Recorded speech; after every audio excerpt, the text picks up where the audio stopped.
A hiperidrose é caracterizada basicamente pela produção excessiva de suor. Sobre esse tema e formas de tratamento, nós conversamos com o cirurgião torácico, o Dr. Marcos Chese. Veja a seguir. O suor é uma função normal do corpo, a gente precisa ter o suor. Basicamente, nós temos o suor para baixar a temperatura do corpo. Não é para eliminar toxina, não é para nenhuma outra função. Então, quando está quente, a gente produz mais suor para baixar a temperatura do corpo. Todo mundo tem que suar. O problema é quando isso se torna excessivo, se torna um incômodo. Aí a gente começa a definir isso como hiperidrose, um excesso de suor, quando começa a atrapalhar os afazeres de uma pessoa. E como diagnosticar? Basicamente, a hiperidrose, o excesso de suor, o paciente relata isso com muita facilidade. Ele vê que algumas partes do corpo dele, ou então às vezes o corpo todo, estão suando demais. Ele se compara com os amigos, se compara com quem trabalha com ele e nota que no corpo dele está tendo muito suor. E isso incomoda ele. Ter que trocar de roupa mais de uma vez, às vezes o suor na mão, de ter contato pessoal com alguma pessoa. Então, quando isso começa a atrapalhar demais, a gente começa a fazer o diagnóstico de hiperidrose. Não é um exame muito detalhado e específico que comprove, esse paciente tem hiperidrose. É muito mais pela história clínica e a forma com que o paciente se apresenta durante a consulta. E quais são os fatores que levam à hiperidrose? Geneticamente não há nada que comprove, não há uma prova obrigatória que geneticamente seja a causa da hiperidrose, do suor excessivo, tá? Existem algumas famílias que têm uma incidência maior, mas não é uma coisa genética. Nesse ponto é importante a gente destacar que o suor excessivo tem que se procurar as possíveis causas dele. A gente vai conversar sobre isso. Mas existem algumas causas que são tratáveis e o paciente para de ter o suor. Normalmente, esse paciente que tem uma causa para o suor, que normalmente é alteração hormonal, diabetes, obesidade, algum tipo de medicação que pode causar isso, o suor é mais pelo corpo todo, não é muito pontual. E o suor que não tem uma causa específica, normalmente ele é mais pontual. Pacientes queixam mais nas mãos, na axila, no rosto ou nos pés. De qualquer forma, os dois pacientes têm que passar por uma avaliação médica para ter certeza se há ou não uma causa específica do seu suor. A hiperidrose, então, é uma doença comum, doutor? A gente vê com muita frequência. Tem trabalhos mundialmente mostrando, que tem uma incidência mundial de até 5, 6% da população mundial sofre de suor excessivo. Vamos pontuar mais uma vez, quais são os primeiros sintomas da hiperidrose? Basicamente, é o incômodo que o paciente tem com o suor. Ele nota que o suor dele está muito fora do que uma pessoa normal teria. Ele começa a ter dificuldade para segurar papéis, por exemplo, tem que trocar de roupa mais de uma vez por dia, está encharcando às vezes o sapato, às vezes o odor também está associado a isso. Ele tem até um nome feio para esse odor, que é bromidrose, também tem tratamento para isso. Quando começa a exacerbar muito o conforto do paciente. Ele se incomodar demais com o suor, é bom ele procurar por uma ajuda médica. Dr. Marcos Chese, quais são as formas de tratamento?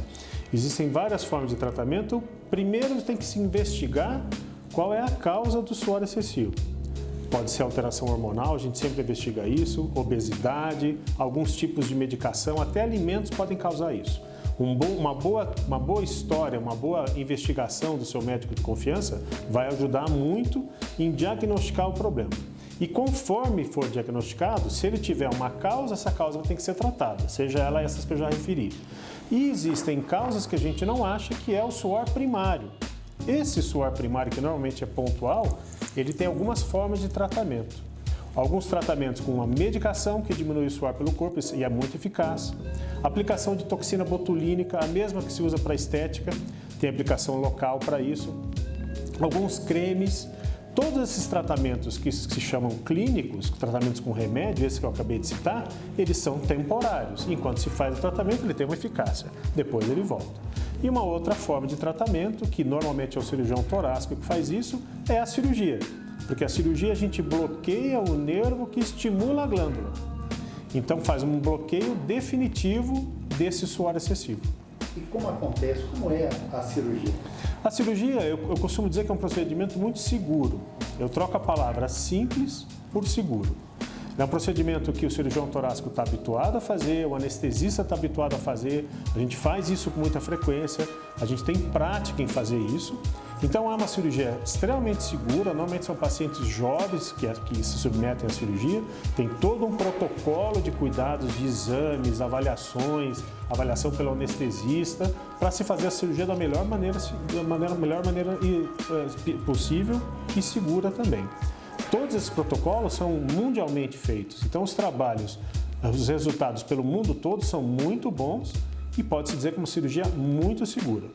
Doutor, todo paciente portador de hiperidrose pode recorrer a essa cirurgia? Eu costumo dizer que todo paciente que está se incomodando com o suor tem que procurar tratamento médico, procurar a sua causa e ver a melhor forma de tratamento. Cada paciente é um tratamento individualizado, não se faz cirurgia para todo mundo. Todo paciente tem que passar por uma avaliação e, às vezes, para aquele paciente, o melhor tratamento é a cirurgia. Às vezes não, às vezes tem medicação que se trata e resolve o problema. Qual é o resultado da cirurgia para o paciente?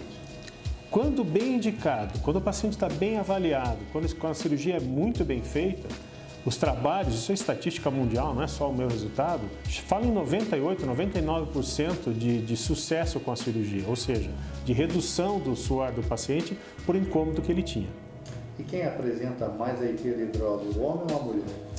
As estatísticas mostravam mais homens, ela está se igualando um pouco, sabe? Tem trabalhos recentes mostrando que atinge mais ou menos igual. Alguns trabalhos mostram que as mulheres também são mais afetadas.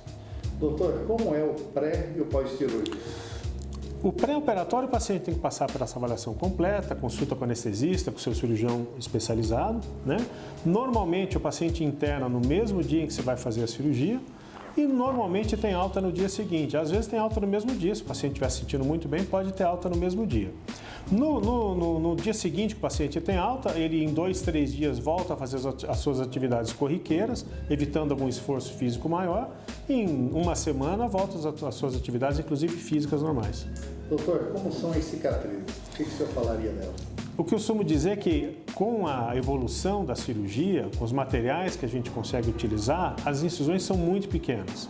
Na mulher a gente faz bem embaixo do seio e na axila, são dos dois lados, e ficam muito escondidas. Normalmente a cicatriz não é algo que incomoda os pacientes depois da cirurgia, não. A hiperidrose é um fator hereditário? A gente encontra uma incidência maior familiar, mas não tem uma causa genética para ele, não. Não existe um gene que o marque, não tem. E a partir de que idade o paciente pode recorrer a essa técnica? Depende muito dos sintomas que o paciente está tendo, mas além da idade é o próprio biotipo, o tamanho do paciente. Pacientes muito pequenos, por causa da própria técnica da cirurgia, da anestesia, às vezes a gente não consegue fazer. Mas em média, depois dos 10, 11 anos, a maioria dos pacientes já podem ser operados.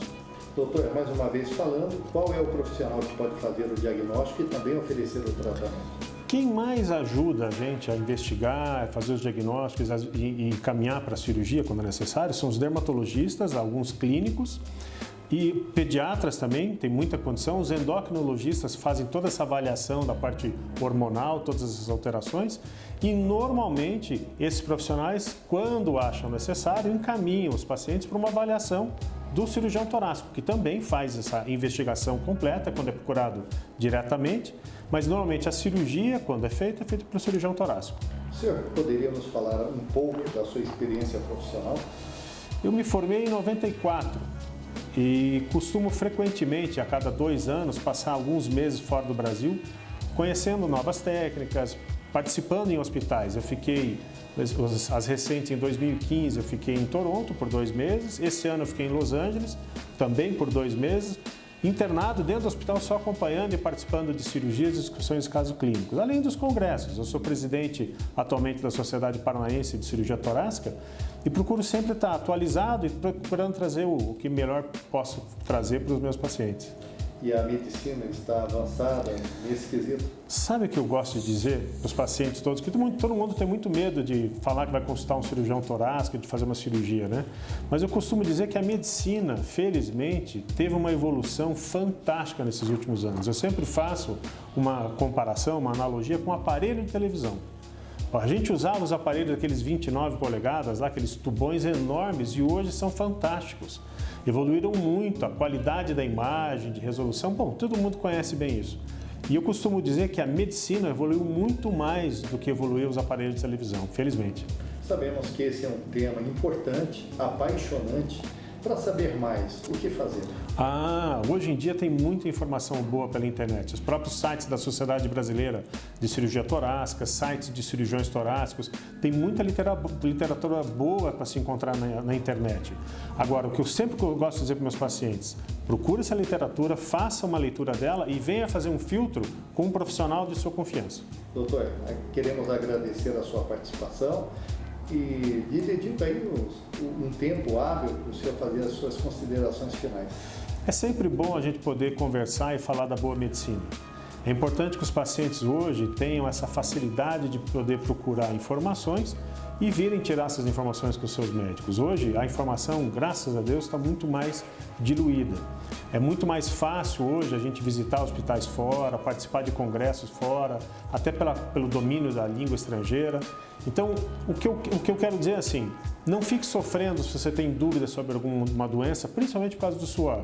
Consulte um médico da sua confiança, faça seus exames e, às vezes, tem uma outra alteraçãozinha, uma outra doença que pode estar relacionada, que vai ser tratada e evitar complicação futura.